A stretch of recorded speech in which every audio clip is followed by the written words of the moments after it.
KC Laboratory. Sponsored by Emprise Bank. Another live episode of the KC Laboratory presented by Emprise Bank. You deserve a checking account that always goes for 2, as in 2% cash back. Earn more on everyday purchases with a cash back checking account at Emprise Bank. Visit emprisebank.com, member FDIC. So appreciative of them and all they have done for KC Sports Network. Thank you so much to them. And thank you to my dear pals for joining me today to talk a lot of things Chiefs. First, find him on Twitter at Chief in Carolina. Matthew Lane, hello, what is good? Kent, I'm not sure I appreciate that opening read. Like the 2-point conversion one this week is that's a rough one. That's a slap across the old face. And listen, last week we did Chiefs Divis. It's not fun coming off a loss as a fan of a team. It's never fun, but there's a little bit of just like interest in a Chiefs Divis because you get to talk about problems that you can't always talk about because the team finally showed them. So it's fine. One Chiefs Divis for an entire year is fine. 2 of them back to back. What is this nonsense? This hasn't happened since I was 6 years old. It seems like this is no longer fun. This is upsetting. Craig, why are you in disbelief right now? Because I'm pretty sure it happened 2 years ago. And it did. I'm a youth. What can I say? I think you're just forgetting things. No, this stinks. Although, like we always say, we like to talk about the potentially fatal flaws of this Chiefs team and where that might catch up with them in the future. When they lose, it gives us a good time to talk about them because when they win, it's very easy to sweep things under the rug and say, oh, listen, Patrick Mahomes is the best player in the world, which he is, and the offense is humming, which it is still, but you still have fatal flaws. People listen to it a little bit more when the team is struggling a little bit more.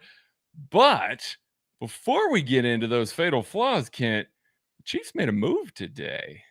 Yes, they did. They signed former All-Pro wide receiver Josh Gordon to their practice squad, expected, that he'll potentially be elevated after getting a little bit more acclimated back into the game. It's been a while since he has played football, but Maddie, they're getting a guy with an immense ceiling I'll just say this before we get started on any of this. Josh Gordon has been good every single year he has played football. Every single year. Let's just get this out of the way. This is an exceptional football player who has had success everywhere he has went. Had some spurts last year, or the last time he played. I believe he missed part of the season, but he played 11 games, had a very effective year. I don't think he has averaged less than, I believe, 15.8 yards per catch in his entire career. That's pretty good, Matty. 2014, he had 12.6, but everything else. Sorry. Everything else. I apologize. Well above that. My bad. Well, he played 5 games that year, so we're gonna give him a pass. He was clearly on the upward trajectory. It was coming up. Josh Gordon, I think everybody knows this. He's one of the most talented receivers that have ever been in the NFL. I'm not going to say he's the most talented, but he's one of them. A lot of people still say that that 2013 season is one of the single best seasons they've ever seen from any wide receiver in the history of the NFL. And especially when you consider what else was around him on that Cleveland Browns team, everybody always falls back on that. And now I think we have to start at the very top. It's been a long time since 2013 has happened. Mm-hmm. A lot of things have happened since then. So I don't think that you're going to get 1,600 yards, 9 touchdowns, Josh Gordon walking in the building. But even just these past couple seasons that he was able to play, he played for 2 different teams, both in 2018 and 2019. But he was productive everywhere he went, especially in 2018 with the New England Patriots. He seemed like for a while, he was the only thing that team had going through the air was just chucking up balls to Josh Gordon down the field and him making a play. So if you can just even get 75% of that for the Chiefs and what they need right now, that might be just a huge bargain. I think Craig's got some athletic testing numbers ready to throw at you guys, just talking about how much of a freak Josh Gordon is. I mean, he's huge, first of all. I mean, the man is 6'3", 225. We talk about how big DK Metcalf is. Josh Gordon is that level. He's that size of a player. He's just this monster of a player. Now, his athletic testing coming out of college, if you look at his relative athletic score, a lot of it was around the 70th or 75th percentile for wide receivers. That includes every wide receiver, big, small, doesn't matter what it is. So the fact that this man is able to be in basically the top quarter of all wide receivers in his athletic testing, despite being this monster human being, could show you why teams take a chance on him. I mean, he's been suspended constantly.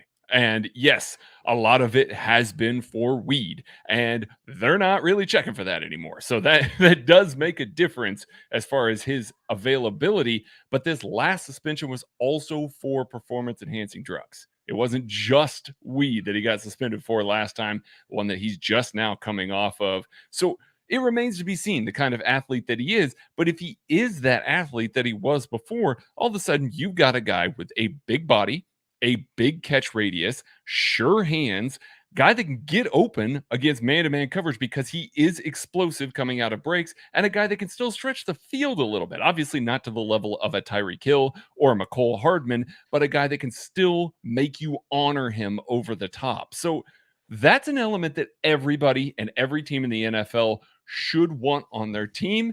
The Chiefs got him. It sounds like there was a little bit of interest. Chiefs were able to land him because, and here's the report, he sees a future here long term. I think that is very important to note about this signing.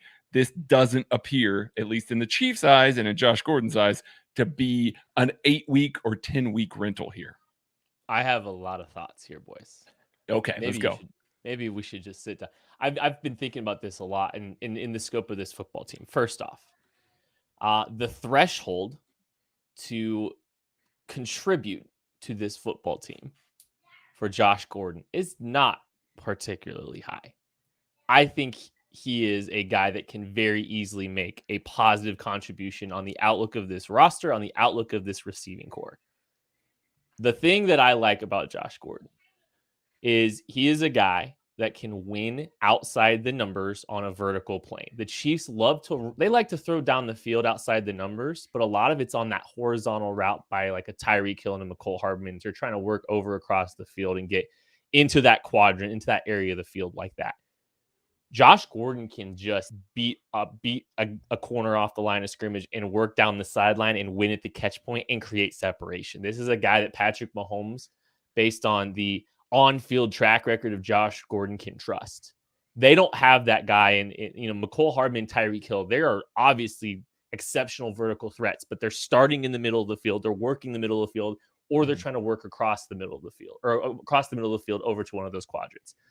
I think you even saw Travis Kelce trying to get a little bit of work outside the numbers there. So this is a reliable guy when he's playing that can go out and win in that contested area of the field. And I think that could ultimately be massive for this football team, a guy that can do that, because that's another guy down the field that wins differently down the field. Because here, and either the thing is, McCole Hardman had a -4 average depth of target yesterday because all of his catches were tap passes. He's not winning vertically down the field. They're not really able to get those same vertical matchups. It doesn't seem like they've been able to get the same kind of vertical looks that they have the last few years with these smaller slot players running vertically in the middle of the field, trying to stretch that way.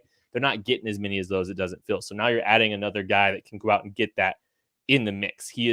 Josh Gordon is more of that type of guy. So I like that about what Josh Gordon brings to the table. I don't think, and this kind of gets into the game a little bit. None of the secondary weapons are scaring anybody. And none of the secondary weapons are consistent enough to contribute in any capacity. So the level of the bar to clear for Josh Gordon is not high. I think even if he's 85% of what he's been in the past, he's an upgrade over some of these guys. And if you get anything out of him, especially with the kinds of skill sets he has that are tailor-made for what this football team is looking for in an X receiver. Big, physical, beats press, can win contested catch situations, can catch a ball physically over the middle of the field, has shown vertical speed and vertical ability. I mean, that is a laundry list of things that this football team could really use. The only thing is your best ability is your availability. And that's the only thing that really gives me, I don't want to say gives me pause.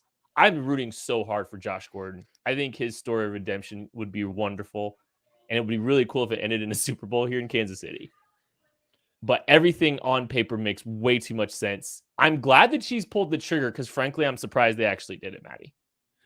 Well, I just wanted to go back and kind of talk about when we're talking about where Josh Gordon's going to play. And right now, Demarcus Robinson's essentially the only wide receiver the Chiefs are really using on the outside. Tyreek Hill plays a little bit there, but Demarcus Robinson's the only receiver that has over half of his snaps played on the outside. Josh Gordon throughout his career. I tweeted this out earlier today, but has nearly 90% of his snaps have been played out wide. He's an outside wide receiver. He is a traditional X wide receiver in terms of his usage. Yeah, he has the ability to work and win vertically down the field. As Kent talked about, he's done. But what else he's done? Win over the middle of the field. Even his past year playing in 2019, he only played, I believe it was 10 games for 2 different teams, so it was up and down.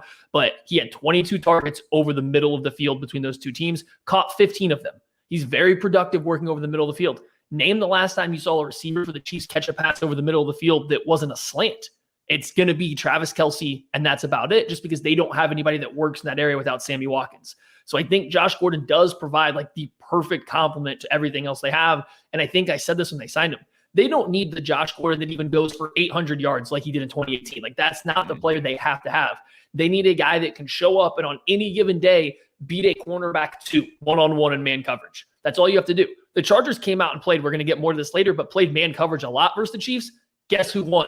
Travis Kelce and nobody else. They just need somebody else to threaten to win. They need Josh Gordon to go out there and threaten an undersized corner like Asante Samuels to beat him at the catch point, much like we saw Mike Williams do to Mike Hughes all day long. Just that option has to be there. The Chiefs don't have anyone to beat man coverage outside of Travis Kelce and Tyreek Hill. And when Tyreek Hill's hurt or Travis Kelce's taken out of the game, they become very one-dimensional. So Josh Gordon is the perfect complement, or a player of that style is a perfect complement to what they have going on. I think this move makes a ton of sense. And like Kent said, I'm incredibly happy they went out and pulled the trigger, and they pulled it early on. I'm happy they didn't wait until week 6 or 7 to say, hey, we're struggling to beat man coverage like every single season. We do this dance every single year, halfway through the year. They don't beat man coverage consistently, and then you can't really fix it. I'm glad they're trying to fix it now at the very least. Yeah. And Grayson J. Spear here puts up, what does Gordon mean for Darius Fountain? I mean, I think we all know what that means for Darius Fountain, unfortunately, here. I think Darius Fountain's time is not over specifically yet in Kansas City, but what's going to happen is Josh Gordon's going to be on the practice squad for a few weeks. They're going to be able to activate him from the practice squad a couple weeks. Then when it comes time for them to have to activate him onto the 53 to make it work, that's when Josh Gordon's going to get added to the 53, and it's probably going to be Darius Fountain. That would be my guess. Does the flash signing possibly mean Fort's in the practice squad? No, I don't think so. No. It seems like there's a better plan towards Fortson taking the field than there is for Darius Fountain at this stage. I do want to say this because we've been effusive in the praise of Josh Gordon. We've talked about his lack of availability. We're not saying that Josh Gordon is going to walk in and be this guy that's going to be a monster or anything like that. Speak for yourself. Okay, well, I'm not saying that this is going to happen. I think if you get what 90% healthy Sammy Watkins, and I can't believe that it took this long to get to the point where we even mentioned Sammy's name, especially when referring to ex-receivers here. You get 90% healthy Sammy Watkins and what he could do, winning on third downs, getting open when teams send a blitz and you need to get open quickly at the sticks. That's what he can do. Even if it's just a couple catches a game that go for, 20 to 40 yards, guess what? That is massive with the types of defenses that are going up against the Chiefs right now. They're going up, they're pressing at the line of scrimmage, they're knocking everybody off of routes, and they are daring the Chiefs receivers to beat them. And unless your name is Travis Kelce, you're not routinely beating that press. Josh Gordon's a big body. He can beat press. I'm looking for him on third downs specifically, much the same way that Sammy Watkins was able to win on third downs. So I think that that's really where his true usage will be. I think that's where he can really work. I think that's the part that I'm excited about with Josh Gordon in the mix here. I think you look at like a reliability and trust factor too. It's, Patrick Mahomes knows the track record, the ability of a Josh Gordon. And if, I think there's some level of like when he's on the field, there's a lot of trust there to give him opportunities, to be willing to throw him in some of those situations, to be willing to challenge tight windows, into the middle of the field, because Josh Gordon has shown that ability to make some of these tough plays. That's valuable in and of itself too. It's just someone else that Patrick Mahomes feels like he can trust. I don't think Josh Gordon's just going to all of a sudden become a target monster his role probably manifests itself pretty similarly to a Sammy Watkins. And that's massive because we were all talking about how they're going to replace Sammy Watkins, and no one has really shown or stepped up that, to really handle that role in any, strong capacity. So that's what, like, this so Dejan too, this reminds me of the move Tampa made a year ago with the Antonio Brown, a low risk move. That's one of the things that kind of popped in my head initially as well. Is maybe the Chiefs thought, okay, look what happened to Tampa when they went and grabbed Antonio Brown and took a risk on Antonio Brown. Now they're taking a risk on Josh Gordon. And Josh Gordon fits in perfectly. I love this idea. I'm glad the Chiefs actually pulled the trigger on it because Maddie made the point, the track record, with Josh Gordon is the Chiefs really have been pretty quiet as far as involvement trying to get him in the past.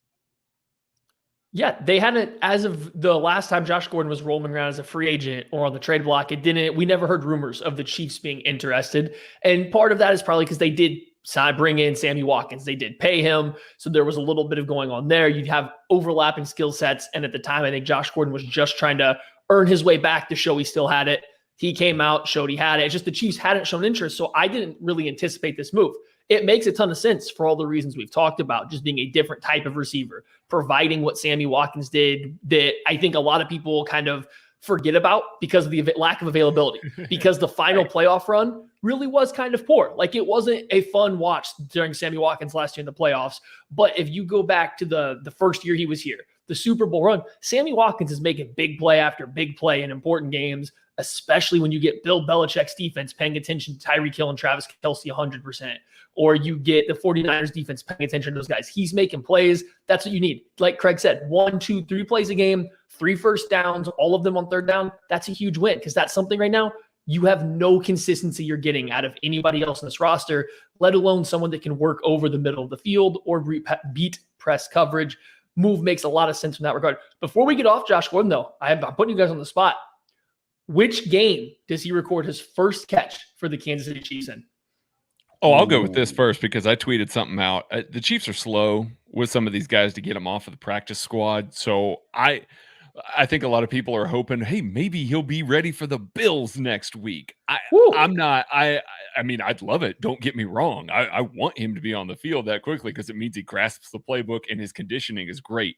But I could see that maybe being 3 or 4 weeks before he gets on the field. So I'm going to say, 4 weeks from now, that's when he gets his first catch.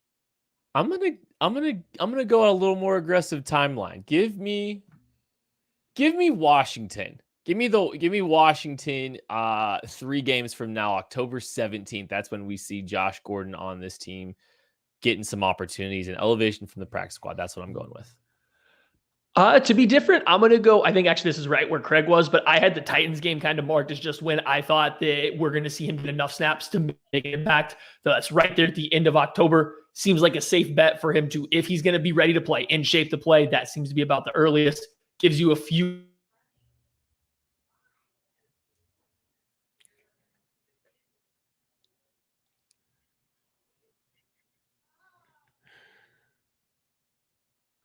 All right. Well, let's move on to the game. Let's do this thing finally. Do we have to? Let's talk about the task at hand here.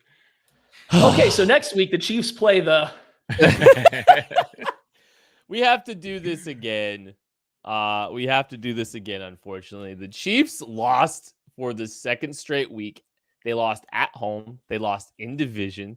They lost to the Chargers. They lost to Justin Herbert after Patrick Mahomes was on the golf course saying he'll see it when he believes it. Well, he saw it. He saw it up close, and he got outplayed by Justin Herbert at home in week 3. What a rough game that was. And you know what? Let's go ahead and do this. Let's start with the quarterback. There's plenty of issues to address, but why not? You know what? We praise Patrick Mahomes effusively. He deserves every bit of it. And he really, I'm not going to say he's without criticism, but we can at least address the elephant in the room, which is Patrick Mahomes had one of the worst games of his career this year, or in his career just on Sunday.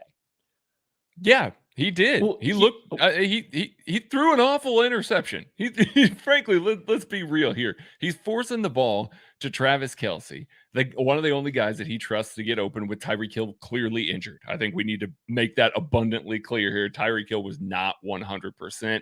And that allowed the Chargers to bracket Travis Kelce a little bit more. They were taking him away. Now, Patrick Mahomes misread that play horribly, throws a terrible interception with the game on the line, is not able to recover from that, throws another pass, which we can talk about this, a no-look pass that maybe he didn't need to throw no-look and could have led Marcus. Yeah.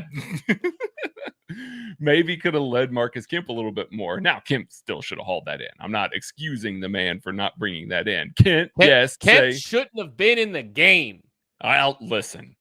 No, he was wide open. He's a special teams player. That's why special teams players stay on special teams. Actually, that's why special teams only players don't stay on the roster. Listen to this man. The Chiefs like to use him when they go big. They use him as a blocker when they go big. He's out there actually a lot more often than I think people want to know. I believe they had a play where they were in 13 personnel and it was 3 tight ends, Marcus Kemp, and a running back. I was looking at that earlier. It was the touchdown to Jody Fortson. It was. They did it more than once. They did it more than once. Oh. They did it earlier they in the did. game too. Yeah, I'm telling you, he plays more snaps than anybody to admit. He plays more snaps than people think he plays. Yeah. All right, Maddie, I know we talked a little bit about this on the post-game show, but the pocket navigation for Patrick Mahomes was some of the worst we've seen from him. Well, I think I want to go back to just Patrick Mahomes in general. I think it was funny. I agree with you guys that this was not his best game. According to Pro Football Focus, this was his highest rated game of the season. He barely edged out in this game, so they thought he played a pretty good game. I think he was getting a lot of credit for them for not the cleanest of pockets, being under a lot, according to them. Like Joey Bosa, I think, ended up with 10 pressures, so on and so forth.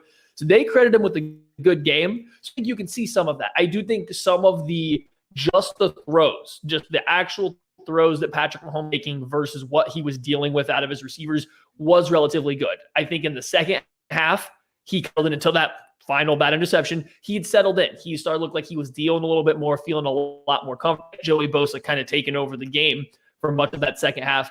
He looked more comfortable. It was that first half, it's burned in my memory that it looked like he was just kind of panicking, sprinting out of a pocket that was relatively blocked for him. I'm not saying it was perfect. I'm not saying it was the most clean pocket you're ever going to see, but it wasn't bad. Plenty of times where he ran into pressure. The Chargers came at him with a looping stunt from a defensive tackle, rolled us a B gap to the outside C, and Mahomes ran right into it for no reason. He wasn't under any pressure. I think part of it, the Chargers coverage, the Brandon Staley defensive plan was phenomenal.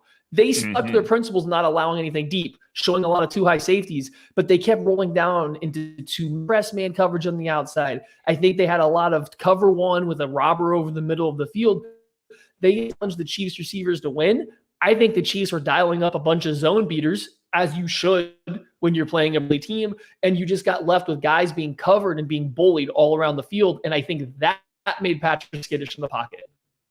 There wasn't a ton of rhyme or reason to how I was navigating it entirely. And I do agree with you, Maddie, that some of it was coverage related, but some of his tendency to just bounce to the right was just prevalent. Didn't matter if they were on either hash, he wanted to roll right. It didn't really matter if there was open opportunities, there's escape routes to his left. He still was forcing himself to roll right at times. It was rough. And some of that navigation was, that skittishness is not something we're accustomed to. And I do give Brandon Staley a ton of credit because I do think the coverage was very, very good. They had a lot of answers. I think that goes back to some of the secondary weapons need to start making some plays. And part of the reason Josh Gordon, I don't think the Josh Gordon thing just happened 5 seconds ago.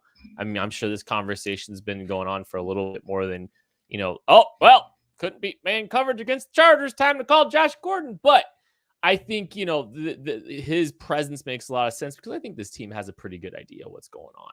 And they need some more consistency from their pass catchers. They need a little bit, they a little bit more playmaking ability, a little bit more ceiling to that. And, I think, we can talk about that a little bit more if you want to, Matt, or maybe we've spent a little bit too much time on there, Craig, but, it feels like, this is not an uncommon theme. And this was a theme in 2019 against the Indianapolis Colts. One of the games we had Chiefs Divis for, I believe it was the second game we had Chiefs Divis for, is that The Colts went out and challenged the Chiefs with a lot of, I believe it was 2-man. They played a lot of 2-man. They played man across the board. They challenged the Chiefs. They challenged the secondary pass catchers. Granted, I think they were hurt, and Patrick Mahomes was a little bit more hurt, but it didn't matter. They couldn't go out. They couldn't make plays. No, they couldn't. And that's exactly why you see a move like this even discussed. I mean, it's not just in reaction to this week. It's in reaction to a year full of guys not getting open last year. A start to this year of guys that they're seeing not making that progression and not getting open. You just need guys to get open for this offense. And for Patrick Mahomes, he's got the time back there in the pocket now, but he does get a little skittish at times, especially when he has to wait for guys to get open. You need guys that can line up and get open in Kansas City. And you know what else needs to get open in Kansas City? Our good pals at Macadoodles. That's right. We need a Macadoodles liquor store in Kansas City yesterday. Quicker than Josh Gordon is getting here, we need a Macadoodles right this very minute. It's got the best selection. It's got the best customer service. It's got the best prices, and it is built in with a fan base. There are people in this city that desperately want a Macadoodles. They want to go to a Macadoodles, pick up their tailgate supplies, pick up their Saturday tailgate supplies too. They want a multi-day alcohol shopping trip every single week, and they want to go to Macadoodles to do it. So if you're a franchisee, you got to get in there, email Roger at info@macadoodles.com and get one to Kansas City right now and get it open. Like, hopefully Josh Gordon's going to get open in the future. Beautiful. Okay. So we talked a little bit about the receivers. We talked a little bit about Patrick Mahomes. Is it time to talk about the defense? I feel like it is time to talk a little bit here about the defense. Unless, Maddie, let's quickly hit. I just want to hit the offensive line. This is the first week that we finally saw this new offensive line struggle, so much so that it impacted the Chiefs' game plan. They did have to do extra to account for Joey Bosa, who essentially exclusively lined up over Lucas Niang. Yes, he beat Trey Smith for a sack, but I think this was the week we saw the offensive line actively struggle, especially out there on the right tackle spot. You would expect Joey Bosa's caliber, but this was just kind of the first time it showed up to kind of bite the Chiefs, that they flipped over the entire offense. Nothing to worry about yet, but it's something to, put a mark next to and keep in mind going forward, because the Chiefs started running backs into pass protect more, which messed up some of their man-beating coverages or route concept. There was issues with the way Lucas Niang was getting beat. It really hurt the Chiefs. That second down play before the last interception, Mahomes, Bosa beat Lucas Niang inside, forced that bad throw to Travis Kelce, and the Chiefs don't want to get beat on the outside. They don't want their tackles losing the inside shoulder. So the play before the interception wasn't great. That led to Patrick Mahomes leaving a pocket relatively early. It's something to keep an eye on going forward. I do want to say, as long as we're on the offensive line, they did a good job in the run game this week, though. That was very good. Clyde Edwards-Helaire's best, third best game of his career, even with the fumble. If we throw that in there, I felt like he had plenty of holes to hit and plenty of running lanes to hit. Chiefs ran for over 6 yards a carry, so that's good. You want to see that? That's a positive. We haven't seen that really yet. And I don't think Patrick Mahomes did much of anything to help him. I think it looks a little bit worse than it did, because I think some of that does fall on Mahomes, although I do agree with a lot what you just said, Maddie. Okay, let's talk about the defense now then. I think it's time. Craig, I don't even know where to start. I don't know where you want to start. I'm going to give you the opportunity to start wherever you want. But before we do that, if you are starting to look for an engagement ring and you don't call Hal at Ruback Fine Jewelry, you are making a mistake that you will regret. I'm telling you, they have a phenomenal user experience. And it all starts with Hal. I mean, Hal is the user experience, because he's going to go, you're going to set an appointment with him. You're going to spend some time with him, and he's going to walk you through as little or as much of the ring creation process, as much of the ring buying process as you want. And that's such a valuable thing to have. There's a lot of transparency in how he does things, and it starts at the moment that you meet him. He's going to give you a comfortable experience. He's not going to push you to do anything that you're not comfortable doing. He's going to stay within your price range. He's going to deliver you a beautiful custom ring for your significant other. So make sure you go and talk to Hal. Go to ruback.co and set an appointment with Hal for a stress-free ring buying process. I promise you, you will not regret it. I've got friends who have vouched for this process because I've talked to some people. I've been evangelizing for them for the last year. And anybody that's been looking for a ring, I've been telling them to go talk. And now I'm getting friends telling me, hey, dude, you were right. I know I was right. Hal and Ruback Fine Jewelry, wonderful experience. Make sure you go check them out. Ruback.co. Set an appointment. Okay, Craig, where are we starting on defense? Oh, let's start with the good. Let's start a little bit with the early game run defense. Anthony Hitchens looked decisive getting downhill. Anthony Hitchens had several plays where he read the play quickly. He was able to split blockers, knife into the backfield, make tackles for loss. Same with L'Jarius Sneed, sitting in the box, able to get up there, be able to shoot that interior gap and make tackles for loss. We saw the cornerbacks being aggressive getting downhill, both Rashad Fenton and DeAndre Baker getting downhill well on bubble screens, which are, wide runs essentially. So you saw a lot of good downhill defending by the Chiefs defense. That's something that we have not seen out of them the first 2 weeks of the season. Yes, the final 2 drives, they fell apart, and everything fell apart on those final 2 drives. So it wasn't just that, but it was good to see glimpses of it. It was good to see, for once, them come out, be able to hit a team, force them into some of these and long situations on 2nd and 3rd down,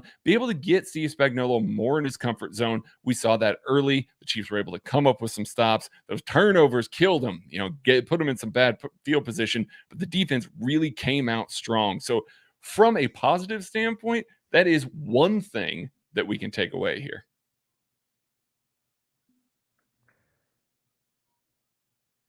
Maddie, you're muted. Yes, I was in fact muted. So I think the front 7 played really good. You got Nick Bolton made some first run. Dron Reed showed up, I think, for the first time this season and made a couple plays. Mike Dana played his best game of the season. We talked about Anthony Hitchens, L'Jarius Sneed. I think a lot of guys were playing aggressively up front early downs, and that allowed the Chiefs get into a couple 3rd and longs. And conveniently, they had their best 3rd down defensive game here. So that's not a surprise. And it was nice to see some of these guys just step up and finally, play a little bit of a good, maybe they can start building some momentum here. Yeah, and it's kind of weird because, I think there's bright spots for a lot of different guys, even guys that had rough games, even guys that were getting picked on a little bit. I mean, DeAndre Baker, I believe, was active on a run play. L'Jarius Sneed making some plays in the run. The secondary did some good things in the run, made some good plays on the football. But I think what happened ultimately is just the consistency, and the matchups were horrific outside for this team. Awful. Because, Mike Williams was an absolute problem for the entirety of the game. And it didn't really matter who lined up across from him. They didn't have anybody. It's kind of funny. We talk about Charvarius Ward. Charvarius Ward might have matched up a little bit more with Mike Williams, a bigger physical guy, to maybe help mitigate a little bit of that, because Mike Hughes wasn't big enough to handle it. DeAndre Baker struggled. They were picking apart some of these guys that were, kind of getting tested and getting more opportunities. And that wound up being a big factor in this game because, when Justin Herbert needed a play, he was going and finding Mike Williams a lot. Yeah, he was. And, Mike Williams is a giant dude. Keenan Allen's not small either. Keenan Allen's a 6'3" dude as well. This entire Chargers receiving core is just a bad matchup for some of the smaller, more aggressive Chiefs cornerbacks. And Chiefs cornerbacks wanted to play physical with these guys. And I felt like they did. I wasn't worried about the physicality when they were going up against these guys.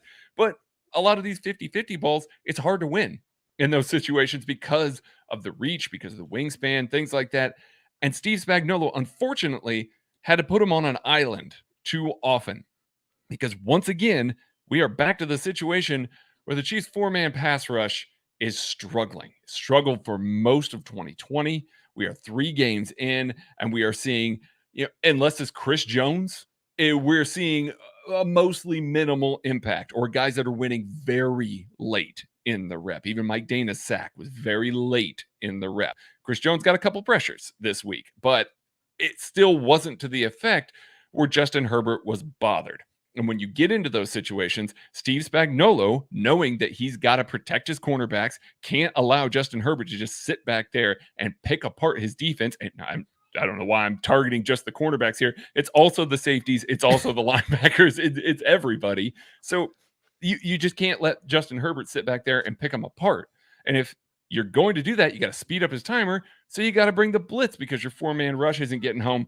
That means your cornerbacks are going to be left more on an island, and you're going to force Justin Herbert to throw more low percentage throws to the boundary. But when it is against those bigger receivers, they're not as low percentage as they are for some other teams. So he's able to throw it up, have those guys go get it, and they were able to. So it's a cascading thing. The 4-man rush not getting home then relates all the way back to the corners being put on an island because of the style of defense that Steve Spagnuolo has to play to force these things out. Otherwise, he's sitting in an 8-man shell, and all of these guys that we don't like in coverage, and I say we, not just as the three of us, but everybody who watches Chiefs games don't like in coverage, are going to get picked on. So you got to get the ball out fast. You got to do that by blitzing. And now we have a cornerback problem again. Well, and the biggest issue with the defensive line not being able to get pressure right now, Chris Jones had probably his best game. He was the most consistent that he'd been all season, but it wasn't to the level that it forced the Chargers to change. I talked about how Joey Bosa kind of forced the Chiefs to change what they were doing. Chris Jones wasn't quite at that level, but not at that level. He needs some help, or the Chiefs are going to be in a lot of trouble in their coverage. The interesting thing about Chris Jones is I believe he had his lowest snap count percentage of the entire season. He only played 61% of the snaps this week. So I think maybe a little bit of that with the risk. Yeah, I was just saying it's the injury. I wonder if, the injury put him in a limited rep situation. And I don't know. Maybe they're onto something here. The run defense was a little bit better across the board. Chris Jones had his best game. Maybe they don't lean on him as much in some of these situations. I know that sucks because he's one of the highest paid defensive players on this team, but at the same time, I don't know. You might at least think about that. If he operates a little bit on a different pitch count, maybe you get more out of him from his pass rush production, and maybe he's not providing enough in the run game to really justify it anyway. Because I think he was one of the high outside of like the secondary or outside of the corners. One of these games, he was the highest snap count player. I think week one. It's just, I don't know. It's worth at least monitoring there. Yeah. Go. I want to touch on the Chargers going quick here because it killed the Chiefs. It killed them in countless positions. Steve Spagnuolo went out of his way to say something that I was saying during the game. I was cursing at my TV the entire time. The Chargers weren't letting the Chiefs sub, and Brendan Staley is taking advantage of the fact that the refs aren't slowing things up. So the Chiefs had to be on top of things a little bit quicker. So the Chargers were quick subbing. The Chiefs were trying to sub guys in. You get guys on the field here, and then Anthony Hitchens and Tyrann Mathieu are trying to direct traffic, get everybody on the same page. And while that's happening, Justin Herbert is out here snapping the ball. Now, that's bad because we've seen teams take advantage of that with the Chiefs when they were allowed to substitute and they were allowed to have a little bit of pre-snap communication. Now, all of a sudden, when you're having to go even quicker because the thing's not being abided by the same way that you would expect, now you've got guys that don't know where they are. They don't know where they're supposed to go. And when you've got attrition at cornerback, Charvarius Ward out, Rashad Fenton out, now you've got DeAndre Baker, Mike Hughes on the outside. You're trying to communicate stuff to the secondary, the safeties, the linebackers. I'm not trying to excuse some of the poor play by the Chiefs defenders here, but they were up against it in those scenarios because nobody knew where the play was. You saw L'Jarius Sneed blitz on an Austin Eckler touchdown, and it looked like Anthony Hitchens was backside trying to get a push call, trying to get a rotation set up. Steve Spagnuolo talked about it. They did not get the rotation communicated properly. Now, all of a sudden, Austin Eckler is wide open, walking in for a touchdown because they went quick. That is tough to try and defend. I think you're going to see teams go tempo on the Chiefs a lot, having seen some of this. If refs aren't paying attention to it and there's more of these quick subs that have to go, they got to figure something out. They got to shorten some play calls. They got to have something in their pocket that those guys know to fall back on in those scenarios, because as it stood, every single one of those was massive plays for the Chargers. You just can't have that if you're the Chiefs on defense. I think one of the big issues is the Chiefs' red zone defense has been so bad. They know they have to mix it up when they get in the red zone. I think Steve talked about it. They had a relatively complex play call coming in during one of these quick snaps because they needed to do something. They can't just line up and play in the red zone. whatever's going on right now with their red zone defense, their fall plan, their go-to's not working. I think they tried to get a little too complex. The Chargers caught them trying to do twice, and it resulted in easy touchdowns both times. Teams are going to do that over and over again if they can't catch the base red zone defense here. One of the things that I thought was interesting, and it was somewhat predictable, is some of these gotta have it third down situations in the deep red where they were really trying to make it that there wasn't a decision for Brandon Staley to make on fourth downs. They were trying to create negative plays. They were trying to keep it at a 3rd and goal from the 6, or a 4th and goal from the 6, 4th and goal from the 7. They were hell bent on not letting. They were either going to give up a touchdown or they were gonna create a negative play / keep them where they are. I think that kind of speaks to a little bit of the desperation that Steve Spagnuolo probably feels right now down there in the deep red. Situational football, how the teams are playing the Chiefs, which is another thing. I mean, there's been a lot of talk. I think Nick Wright talked a little bit about this today. It's like some teams are forcing themselves to be more analytically friendly when it comes to the decision-making processes that they're making against the Chiefs because they're so terrified of them. The Chiefs are literally altering, and we've talked about this for the last week or last year in a different way. The Chiefs alter game plans of organizations walking in to try to play the Chiefs. And the Chiefs got to take some of this into consideration. And so I think you saw a little bit of that. It's Brandon Staley's willingness to go and do some of these fourth downs and be a little bit more aggressive, trying to turn drives into touchdowns instead of selling for field goals. Now the Chiefs are having to take some of that into consideration, especially with as horrendous of a defense as they have had down there to this point. I find that all very interesting. Two things real quick. Two things.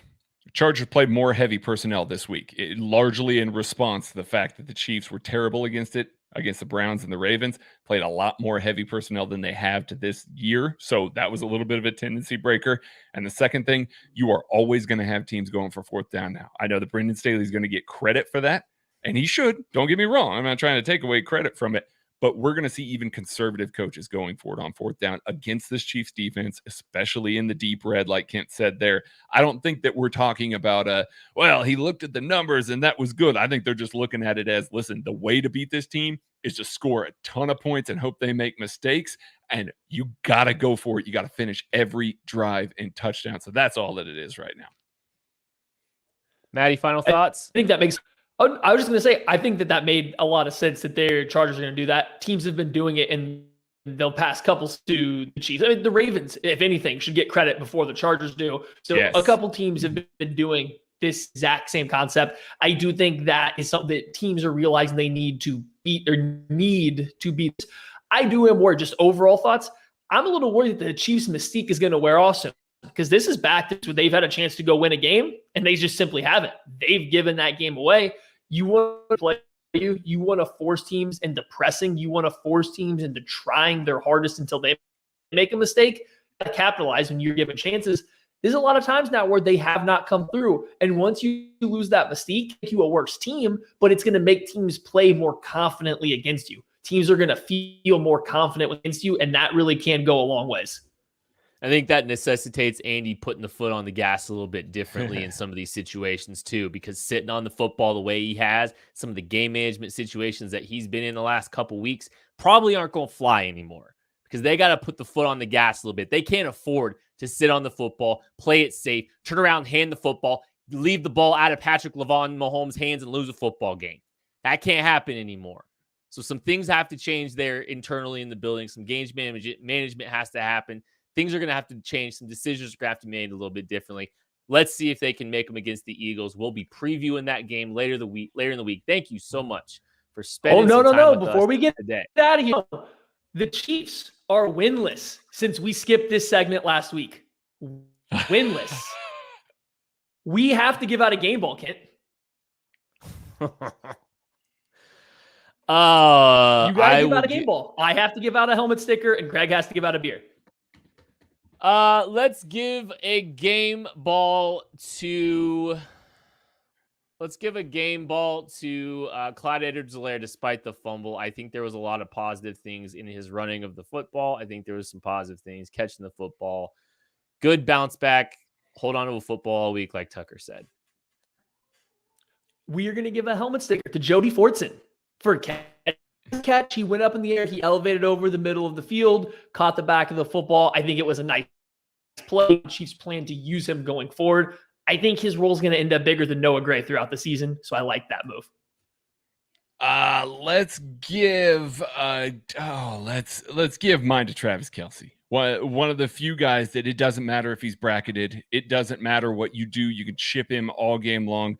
He is just getting better. And I know that we say that time and time again, but as defenses adapt and try and take him away more and more and more, he just continues to put up numbers. He continues to be reliable, for Patrick Mahomes. So give mine to Travis Kelce.